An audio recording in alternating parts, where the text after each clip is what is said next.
नमस्कार। आज काफ़ी टाइम बाद मैं किसी ध्रुव राठी की वीडियो पे रिएक्ट करने जा रहा हूँ क्योंकि थंबनेल थोड़ा फ़नी लग रहा था और वीडियो का टाइटल भी थोड़ा फ़नी था। The title of the video is what if I become India's prime minister. तो usually Dhruv Rathee doesn't want to go into the speculation part of the political discourse. He allegedly talks in facts. तो यहाँ पे तो totally speculation है कि क्या क्या वो करना चाहेगा if he becomes India's prime minister. So let's see what he has for us in store. I'll give link to the original video in the description. Go and check it out. Come back and react with me. Give me a thumbs up. Subscribe to the channel, or maybe don't go check it out, but let's react with me. Give me a thumbs up. Subscribe to the channel. Let's start. नमस्कार दोस्तों, क्या होता अगर मैं देश का प्रधानमंत्री होता तो मैंने अपने बहुत से वीडियोस में अलग अलग मुद्दों पर सरकार की आलोचना करी है। जहां जहां मुझे लगा कि कुछ गलत हुआ है वहां वहां सवाल औरंगजेब की वीडियो में भी उठाया है। लेकिन एक सवाल तो यह भी बनता है कि अगर मैं सरकार की जगह होता तो मैं क्या करता। देखो, वैसे तो अभी के लिए पॉलिटिक्स में आने में मेरी ऐसी कोई ख्वाहिश नहीं है, लेकिन अगर हमें देश को सही मायनों में बेहतर बनाना है तो इस सवाल पर विस्तार में बात करनी जरूरी है, क्योंकि सपने पूरे होने के लिए हमें पहले सपने देखना जरूरी है। कैसा होगा हमारे सपनों का देश, उसके लिए क्या कुछ किया जाना चाहिए, आइए जानते हैं आज के स्पेशल वीडियो में। मैं ध्रुव राठी सत्य निष्ठा के साथ शपथ लेता हूं कि विधि द्वारा स्थापित it is funny Kapil Sharma से लिखवाया क्या भारत के संविधान के प्रति सच्ची श्रद्धा और निष्ठा रखूंगा तथा अंग्रेज देख रहे थे इसके शपथ ग्रहण मैं भय और पक्षपात, अनुराग या द्वेष के बिना सभी प्रकार के लोगों के प्रति संविधान और विधि के अनुसार न्याय करूंगा।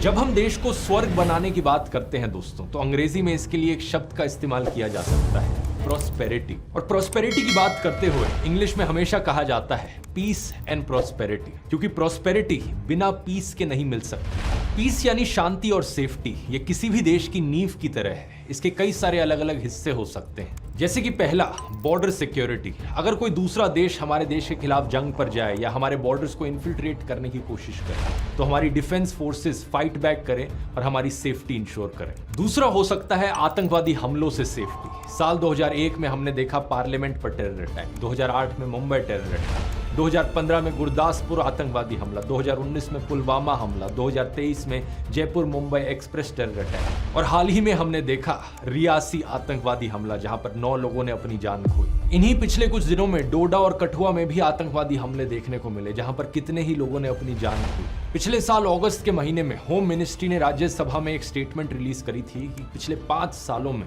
761 आतंकवादी हमले देखने को मिले जम्मू एंड कश्मीर में, जिसकी वजह से 174 लोग मारे गए। हमें इन सभी तरीकों के आतंकवाद से सेफ्टी चाहिए। तीसरा है दंगे, धर्म के नाम पर या एथनिसिटी के नाम पर क्लैशेस, जैसे कि 2020 में दिल्ली के दंगे हुए, 2022 में। अच्छा, one thing I find a little bit interesting and थोड़ा क्यूरियस कि ही सेज कि मिनिस्ट्री ने रिलीज़ किया था statement, but then he goes forward and quotes from the media reports. तो अगर मिनिस्ट्री ने कोई डॉक्यूमेंट रिलीज़ किया है तो why not coat that, why not show it on the screen, why give out media reports? क्योंकि वो ज़्यादा क्रेडिबल होगा बजाय मीडिया रिपोर्ट्स के। बिकॉज जिनको ना पता हो मैं बता दूं कि किसी भी कोर्ट ऑफ लॉ में कोई भी media report as an evidence नहीं दी जा सकती है। दैट इज़ वाई जो गुजरात वाले केसेस में जो गुजरात राइट्स के केस हुए थे, वहाँ पे राणा अयूब की बुक को ट्राई किया था लोगों ने to give out as evidence, but court ने उसे रिजेक्ट किया था because it covers under it comes under the media coverage thing. तो अगर गवर्नमेंट ने ऑफिशियल रिपोर्ट रिलीज़ करी है तो उसको स्क्रीन पे दिखाना या उसको कोट करना is much better than quoting media reports in my opinion. उस वक्त के minister of state for home affairs Nityanand Rai ने एनसीआरबी डेटा के अनुसार बताया कि 2017 और 2021 के बीच में 2900 से ज्यादा कम्युनल और रिलीजियस राइटिंग के केसेस रजिस्टर किए गए थे देश में। फरवरी के महीने में मणिपुर के गवर्नर ने बताया 219 से ज्यादा लोग मारे जा चुके हैं, 10,000 से ज्यादा FIR। But that's not terrorist attack, that's the जो इंटर कम्युनिटी वायलेंस हो रहा है, आई थिंक। रजिस्टर कराई जा चुकी हैं और 60,000 से ज्यादा लोग डिस्प्लेस हो चुके हैं अपने ही देश में। हमें सेफ्टी चाहिए रिलीजियस राइट्स और एथनिक क्लैशेस से। चौथा है लिंचिंग्स। कभी अच्छा, right, he is covering rights and clashes. धर्म के नाम पर तो कभी व्हाट्सएप में फैली अफवाह के नाम पर। हमें कासगंज वायलेंस देखने को मिला जहां चंदन गुप्ता को मारा गया। हमें लिंचिंग्स देखने को मिली पहलू खान, तबरेज अंसारी और अखलाक की। इन कम्युनल लिंचिंग्स के अलावा कई ऐसी भी लिंचिंग्स हुई जहां पर व्हाट्सएप पर अफवाह फैलती है कि कोई चाइल्ड किडनैपर है तो कोई ऑर्गन हार्वेस्टर है, और इस बेसिस पर लोगों को मारा गया एक भीड़ के द्वारा। चाहे पालघर लिंचिंग हो जहां पर 2 साधुज और उनके ड्राइवर्स को मारा गया, या फिर सॉफ्टवेयर इंजीनियर मोहम्मद, चलो थैंकफुली ही कवर्ड द पालघर साधुज।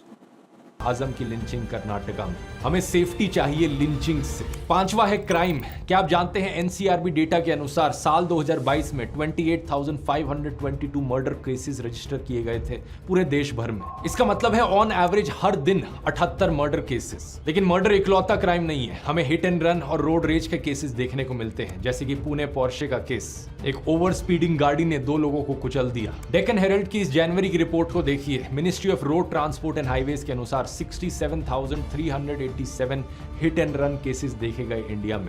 इनमें से 30,486 केसेस में लोगों की मौत हुई।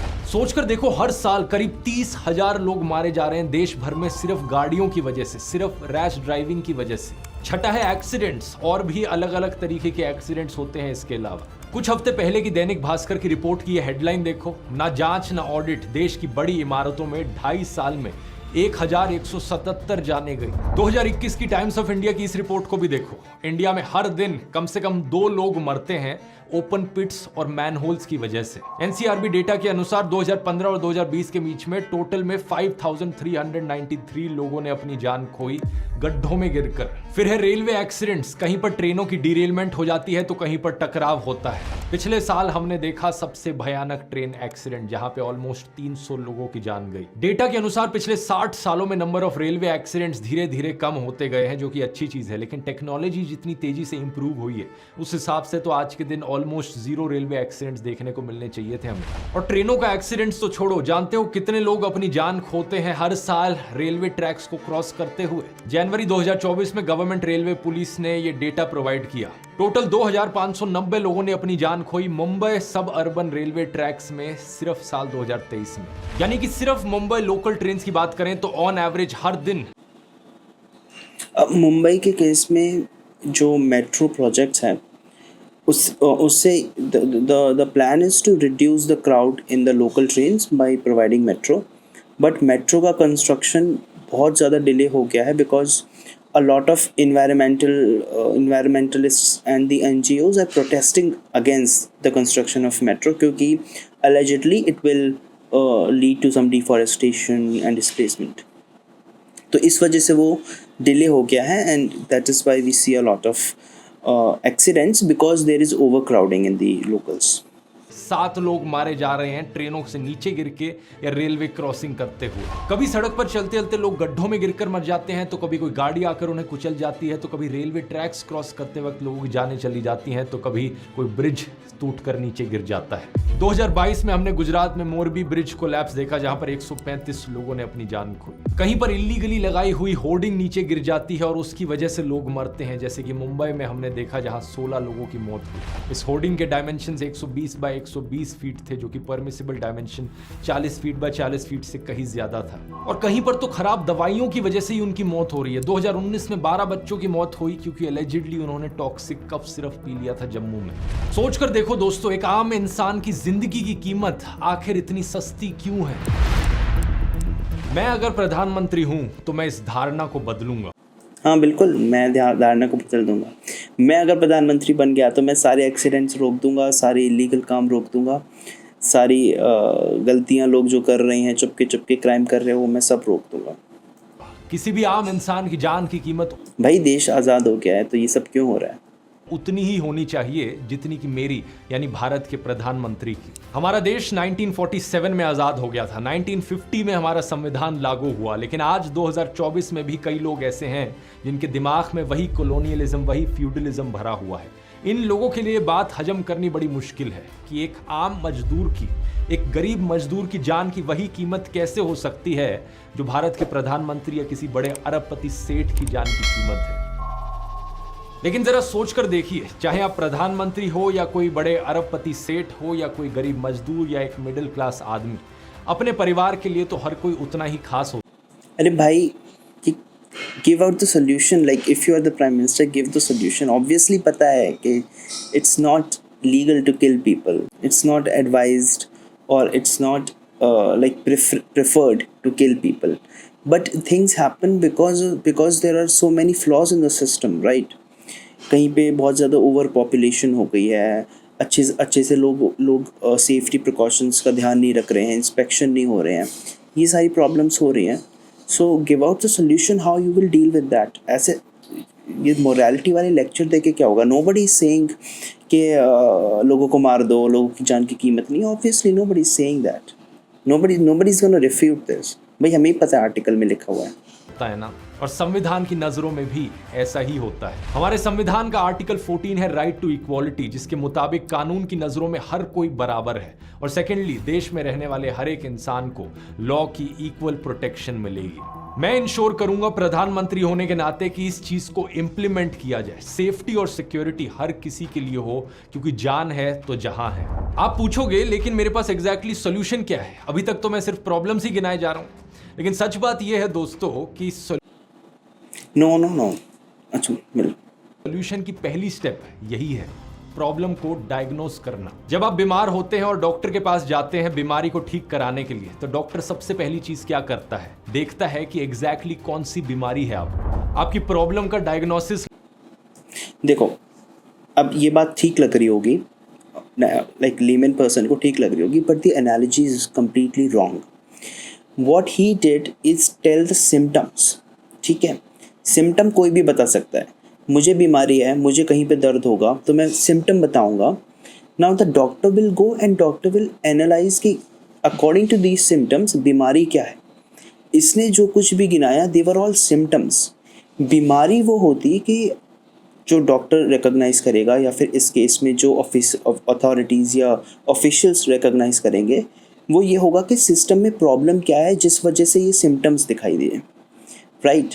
So what he told were only the symptoms, but the step one is diagnosis, जो diagnosis इसने नहीं किया। He only told the symptoms। I hope you're getting my point।